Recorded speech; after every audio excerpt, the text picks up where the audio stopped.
I'll continue from where I stopped.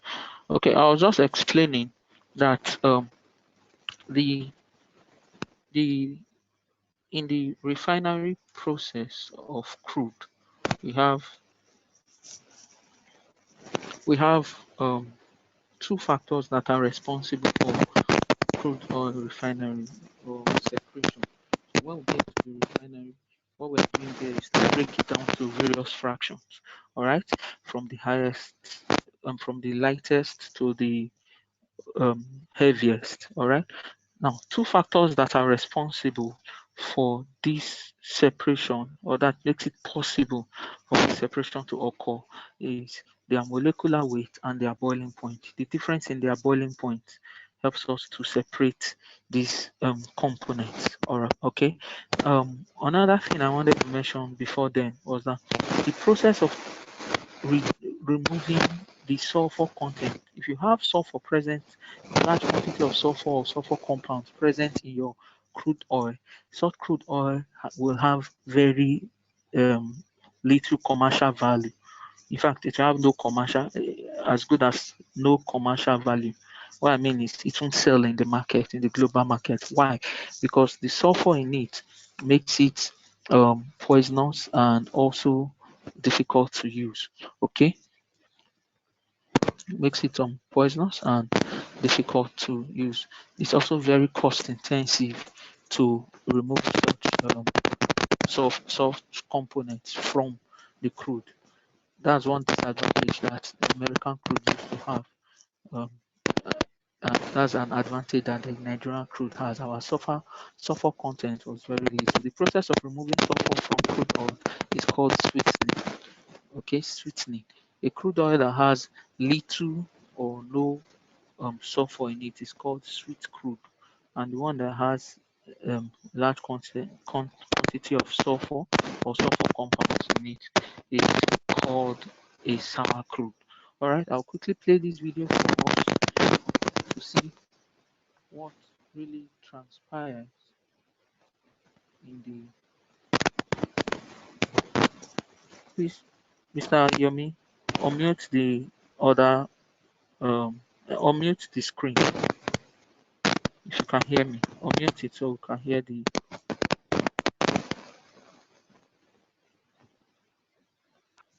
Okay. Thank you.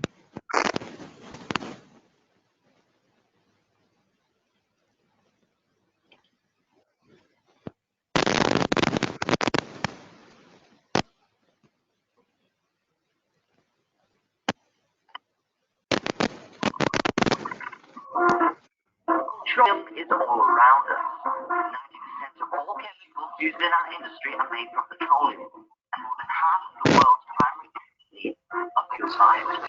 It's fuel.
So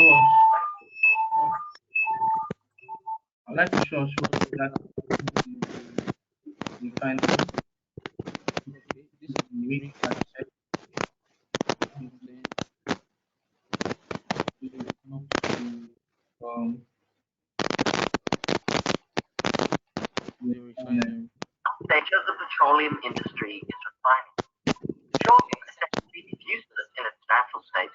What's valuable and useful are the various components that make it up.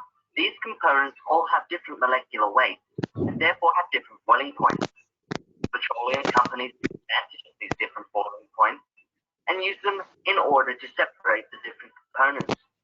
In order to do this, petroleum is first heated to temperatures as high as 600 degrees Celsius by pumping it through a furnace. The resulting petroleum gas is then piped into what is known as now This this vessel vessel you see is here is it's called a called a heat heat exchanger exchanger that that is is used in heating heating the the petroleum petroleum to to increase increase the the temperature. temperature. You And understand? It's connected connected directly to directly to the the to to the the fractionating fractionator. column. All right. Alright. Okay, so So we you have have to to raise raise the the temperature high, and and it's this increase increase in in temperature temperature that that helps helps us to achieve achieve separation separation of of the the component components into into its its various various fractions. fractions. Okay. a fractioning tower or distillation column. As the gas rises up through the tower, different components bubble cap to prevent the oil from falling down once it condenses. Petroleum is then pumped out through pipes for further refining, such as the removal of sulfur in desulfurization units.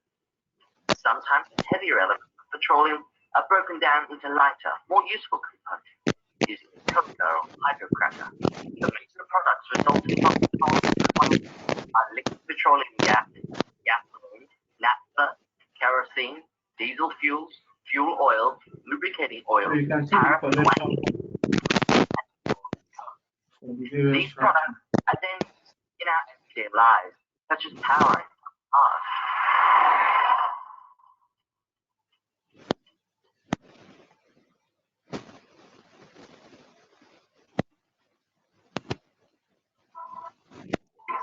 And so it's not Okay. Okay. Um, Um,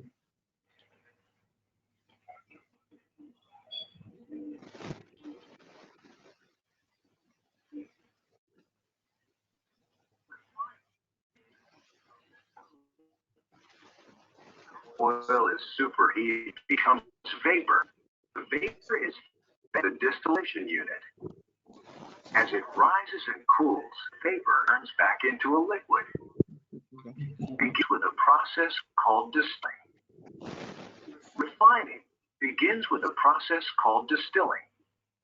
After oil is superheated, it becomes vapor. The vapor is fed into the distillation unit. As it rises and cools, the vapor turns back into a liquid. Using stacks of trays, the liquid is easily collected and separated by weight. The lighter and medium weight liquid require less processing before they're ready to be used in cars and trucks. The heavier liquid needs more processing to become useful. okay, this is so just this showing you just showing you the the various levels of level trace and and the components that we collect at these levels.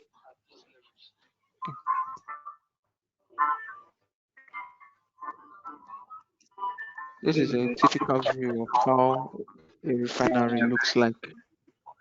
The oil. Heavy oil has long strings of carbon and hydrogen molecules. Using a catalyst, these molecules can be broken into smaller chains, transforming the heavy oil into lighter, more valuable fluids.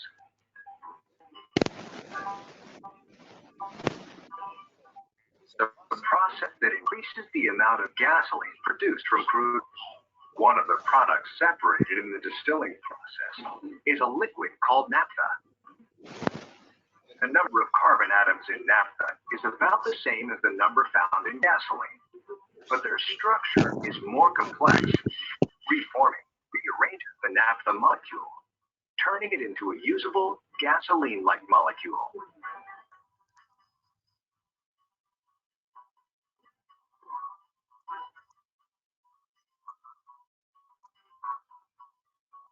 Blending is a process mixing different refined to make petroleum fuels. Gasoline, for example, is blended to achieve standards, creating the grade pump, regular, grade, and premium that are necessary to meet the specific engine type.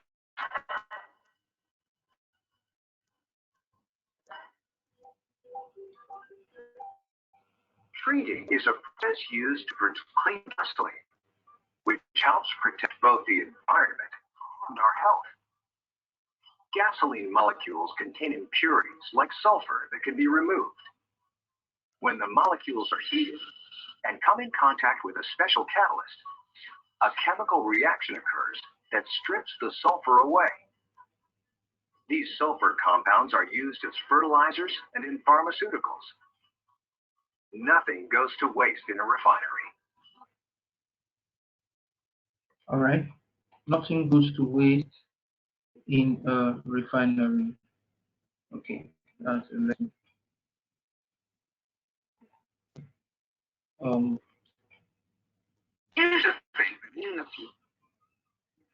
all right.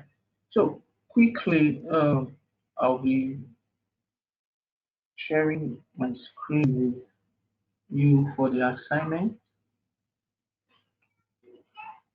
Please take a snapshot of it and take it very serious. Ensure you do this assignment. If I continue, let me just quickly share. I don't know if you can all see my screen. So we have from A to F, and you have to send it to engineerima.gpts@gmail.com using OGM 213-assignment 2. Then the name of your center and your state. The deadline for the submission is 12 noon on Sunday. I don't know if we should be able to achieve that or even before that time. Please ensure you use the proper subject. Failure to do that will be having. All right. Ensure you use the proper subjects. Okay. So the failure to do that will mean that it will be impossible for us to get sort out your assignment. So it is very important you follow this instruction. All right. Very, very important you follow the instruction and make sure you submit it within the time frame. You're discussing the two sectors of the oil and gas industry. Well, as you go further, you learn more that there's still a third one or a middle sector of it. Then you're also going to discuss the five. I want you to read up on this. The five um, stages of the life cycle of processing oil field. All right, it's important. So then discuss on thermal cracking and catalytic cracking, upgrading of refinery, outline all safety measures that must be taken in in refinery operations. Okay. All right. That being said, we'll go back to our slides and we'll discuss on some of the processes in the oil and gas industry with respect to refinery. Okay, we'll talk about the chemical process, the chemical processes. Uh, we've mentioned cracking before. You also heard it in the discussion or in the video where we break down. I think I've given that as an assignment also before now, and we said it is the breaking down of heavier hydrocarbon molecules into smaller or larger into um,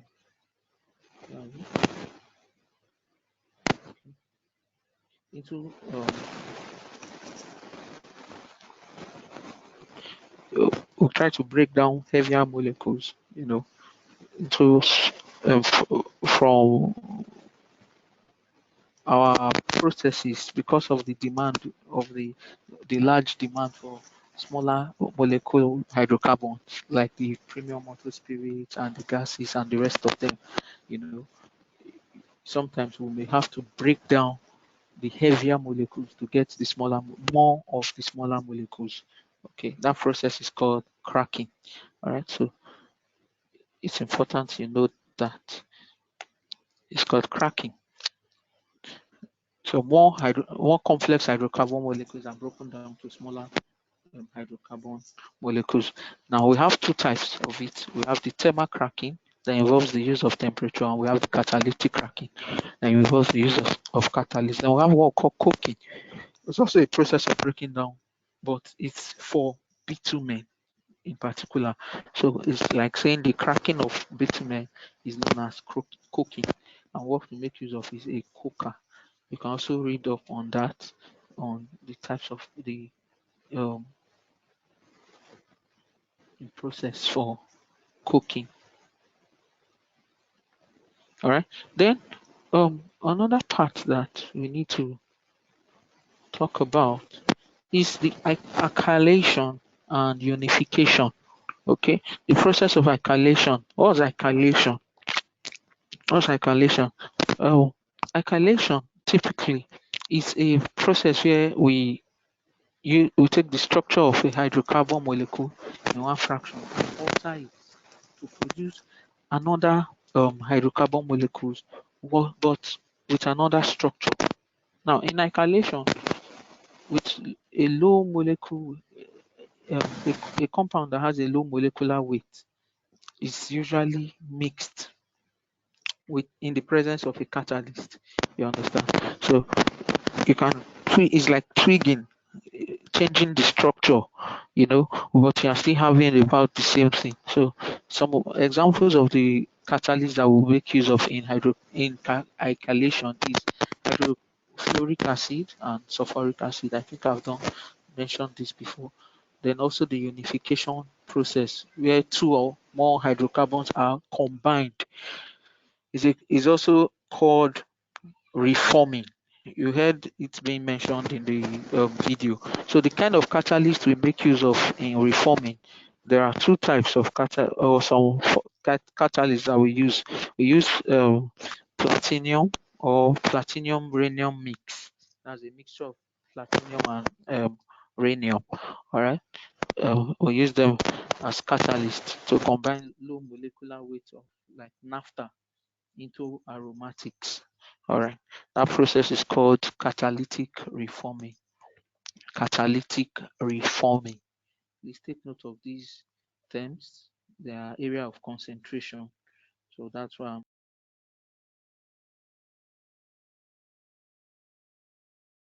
want to talk about. I hope you can still hear me clearly. I want to talk about the treatment process. Also, there are some other areas that we still need to look at.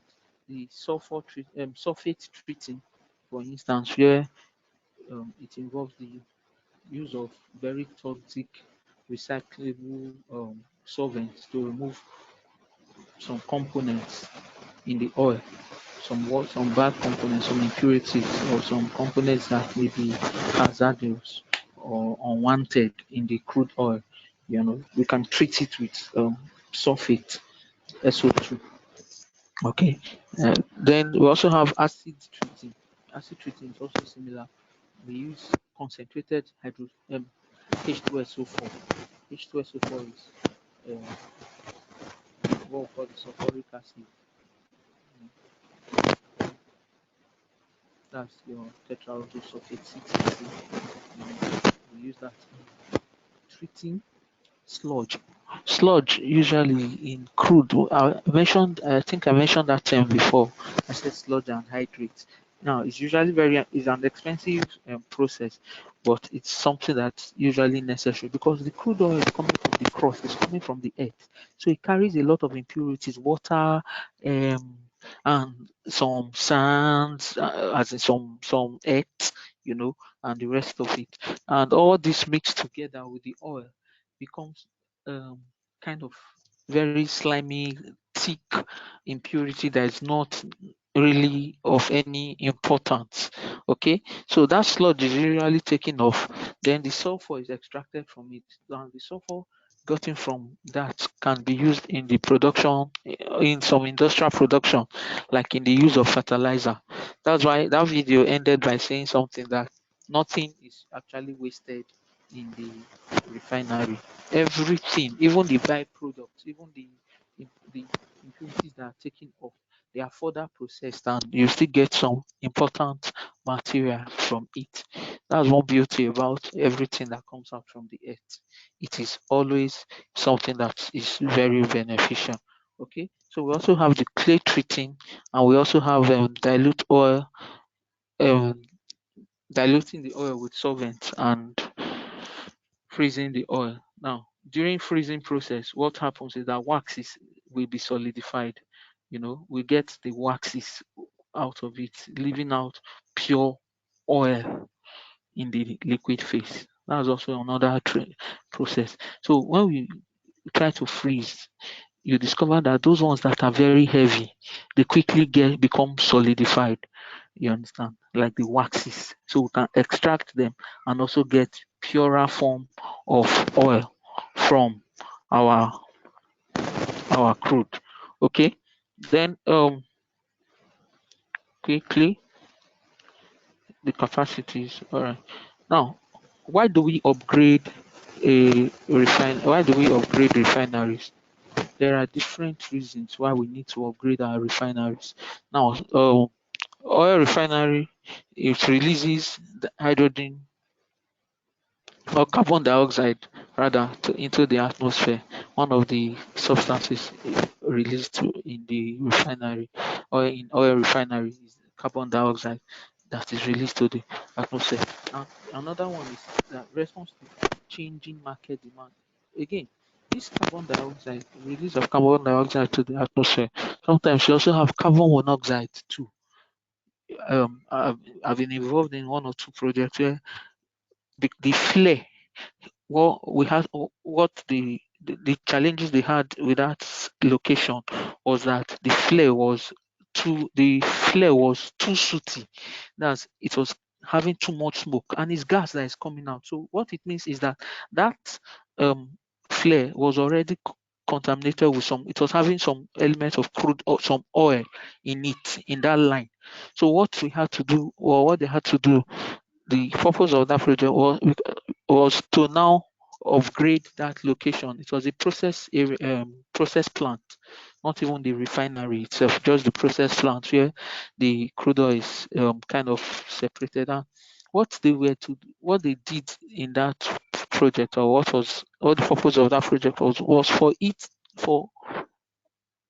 the flare to achieve 5 ppm, that's parts per million of crude in the gas that is coming out at the flare. So we have to ensure that it is a cleaner gas that is coming out. What does that mean? It means that the process of separation that they had in that flow station was not enough to ensure that the gas that is being flared had little or no crude oil in it. So it means the line that is supposed to be going to the flare needs to be diverted again to another level of separation where extra crude is now extracted from that line, from that pipeline, and taken back into the separation, or the separation column or separators, so that it can be further separated again. What comes out eventually after that stage will now be a purer gas because it was causing environmental pollution. So that is one of the reasons that um, we might need to upgrade refineries too. Okay, another one is government regulations. Government regulations, sometimes the government might want to bring in laws that could also affect your production or your operation of the refinery. So you need to also upgrade the refinery to that level. Probably they want Engineer, it to please, be 2 minutes more. all right, no problem. Probably they want it to be that a particular volume is what will now be produced per time or exported per time, and the rest of them. Now, the Clean Air Act is another one, which is another general law that is binding. That was one of the laws that subjected that location in question to have to upgrade and cut down the carbon monoxide that was being produced in their flare line. All right. Now, sometimes we also want to decrease the number of hydrocarbons or impurities and other constituents. So when you realize that the number of hydrocarbons or impurities especially that is being gotten from what has been extracted is still high, then you need to carry out a an upgrade of your location. You have many other reasons for that. All right. So the accomplishment of oil refinery upgrading is that the emission of pollutants from the oil refinery decreased significantly over time, over the past decade, due to the new technology and improvement. Due to new technology, we've now been experiencing a decrease in the amount of impurities that we usually generate. Okay. Now, the solvent refining process is um, another thing that we need to talk about, where we make use of chemicals to Engineer, dissolve one one part time up. or the other. All right, thank you very much for your time. We can take a screenshot of that in our next class. I will explain that further. Please ensure when submitting your assignments, you follow the proper subject. Thank you.